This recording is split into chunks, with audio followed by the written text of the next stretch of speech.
November 1942. A German officer walks through the foggy streets of Copenhagen.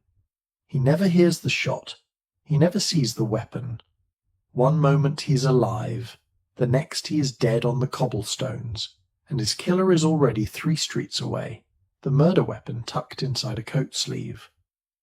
The gun that killed him looked like nothing more than a piece of industrial pipe. It had no visible trigger guard, no elegant lines, no gleaming finish. It was, by any conventional standard, the ugliest firearm ever issued to British forces. It was also the deadliest covert weapon of the entire war. The Wellrod pistol was never meant to win battles. It was meant to win a different kind of war, one fought in shadows, in occupied cities, in the space between a resistance fighter's coat and a collaborator's skull. And it did so with a sound signature so impossibly quiet that victims often died before anyone realized a weapon had been fired at all. The problem facing British intelligence in 1941 was simple to state and nearly impossible to solve. The Special Operations Executive, or SOE, had been ordered by Winston Churchill to set Europe ablaze. Agents were being inserted into occupied territories across the continent. Resistance networks were being organized. Sabotage operations were being planned.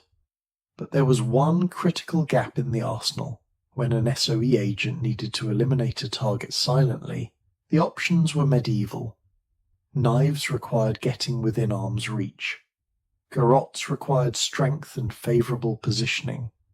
Poison was unpredictable and slow. What agents needed was a firearm that could kill at close range without alerting every German soldier within a quarter mile. Conventional silenced weapons existed, but they were deeply flawed. The suppressed Sten gun reduced noise to around 130 decibels, roughly equivalent to a jackhammer. Useful for masking the distinctive crack of gunfire, useless for true silent killing. Standard pistol suppressors of the era reduced sound to around 120 decibels, still loud enough to be heard clearly across a street, through walls, by anyone within 50 meters.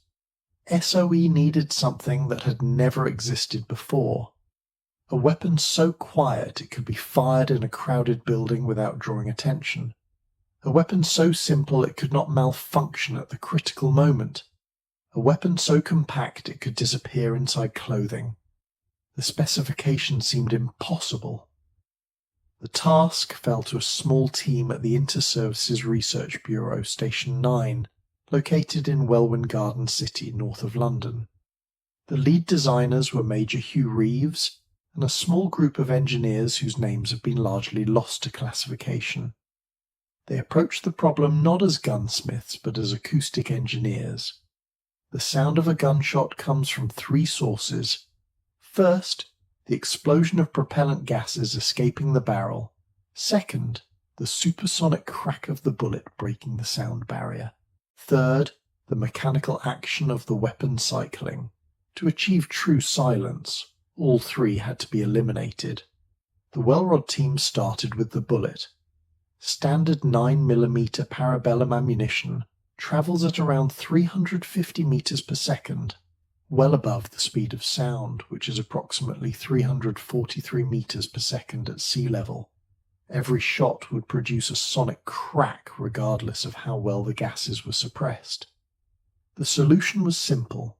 Use standard 9mm rounds but reduce the propellant charge, bringing muzzle velocity down to around 290 meters per second. Subsonic, silent in flight. The second problem was mechanical noise. Semi-automatic pistols produce significant sound from their slide cycling, ejecting spent cases, chambering new rounds. The Wellrod eliminated this entirely by using a bolt-action mechanism. The shooter manually worked a knurled knob at the rear of the weapon to extract the spent case and chamber the next round. Slow, certainly, but virtually silent.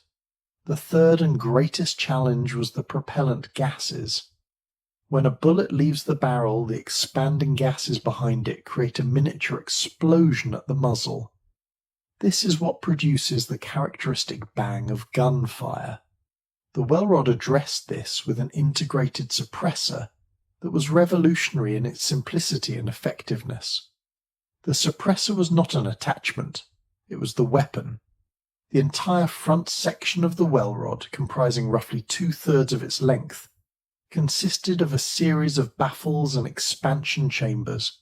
When fired, the propellant gases entered this labyrinth and expanded gradually through multiple chambers, cooling and slowing before eventually venting to atmosphere. The effect was extraordinary. A standard 9mm pistol produces approximately 160 decibels at the muzzle. This is loud enough to cause immediate permanent hearing damage. The Wellrod produced approximately 73 decibels. This is roughly equivalent to a car door closing. At 10 meters distance, the sound dropped even further, becoming nearly indistinguishable from ambient urban noise. The weapon itself measured just 14 inches in overall length. The grip was a simple cylinder wrapped in rubber to improve purchase, and it concealed a 6-round magazine. Later versions held 8 rounds. The barrel protruded from the front, looking for all the world like a piece of ordinary pipe. There was no trigger guard, just a small curved trigger emerging from the underside. Sights were minimal, just a fixed front blade and a rear notch, because the Wellrod was never intended for precision shooting at range. The effective range was about 23 meters. Optimal range was considerably less. This was a contact weapon, designed to be pressed against the target or fired from across a small room. At these distances, accuracy was academic. What mattered was silence, and in this the Wellrod succeeded, beyond all expectations. Production began in late 1942. The exact numbers remain classified even today, but estimates suggest between 2,800 and 14,000 units were manufactured during the war. The variance in estimates reflects the extreme secrecy surrounding the program. Serial numbers were deliberately scattered to confuse any attempt to determine production quantities. Documentation was minimal, and much was destroyed. The first operational use came in early 1943. SOE agents began receiving Wellrods through clandestine supply drops across occupied Europe. The weapon earned immediate respect among the resistance fighters who used it. In France, the Maquis used Wellrods for what they called executive actions. German officers who had distinguished themselves through particular cruelty toward civilians tended to die quietly. Collaborators who had betrayed resistance networks stopped talking permanently. The weapon allowed assassinations in conditions that would have been impossible with conventional firearms. One documented account describes a target being eliminated in a crowded Paris cafe.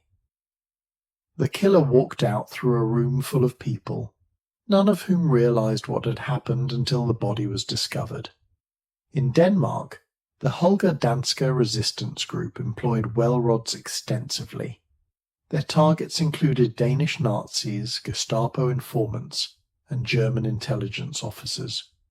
The silence of the weapon allowed operations in urban areas, in daylight, in circumstances that would have meant suicide with any louder firearm. In Norway, SOE agents used Wellrods during sabotage operations. Guards could be eliminated without alerting nearby patrols. The seconds of confusion following a silent killing often meant the difference between successful demolition and capture. The psychological impact on German occupation forces was substantial.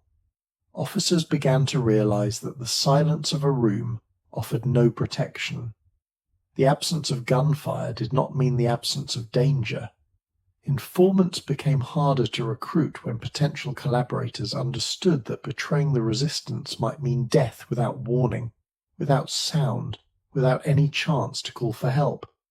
If you are finding this interesting, a quick subscribe helps more than you know. Now let us examine how the Wellrod compared to what the Germans and Americans were developing. German suppressed weapons during this period were primarily adaptations of existing service pistols. The Walther PPK could be fitted with a screw-on suppressor that reduced sound to approximately 115 decibels. This was quieter than an unsuppressed pistol, but still clearly audible as a gunshot. More importantly, German suppressor technology was designed for different purposes, primarily reducing shooter signature for snipers rather than enabling assassination in crowds. The Americans produced the HDM, or High Standard Model D, a suppressed .22 caliber pistol used by the Office of Strategic Services. This weapon was notably quiet, achieving approximately 90 decibels. However, the .22 caliber round limited its effectiveness. Multiple shots were often required to ensure a kill, and penetration through heavy winter clothing was unreliable. The Wellrod's 9mm round, even in its reduced powder charge, delivered substantially more stopping power. A comparison of specifications tells the story clearly. The Wellrod achieved 73 decibels with a 9mm round. The HDM achieved 90 decibels with a .22 caliber round. German suppressed pistols rarely achieved better than 115 decibels. In the grim arithmetic of silent killing, the Wellrod was in a category of its own. There was one significant limitation. The Wellrod's integrated suppressor had a finite lifespan. The rubber wipes that sealed around each bullet as it passed through the baffle stack degraded with each. Thank you for watching the audio. Please subscribe to the channel to listen to more about other World War II military campaigns. Thank you so much.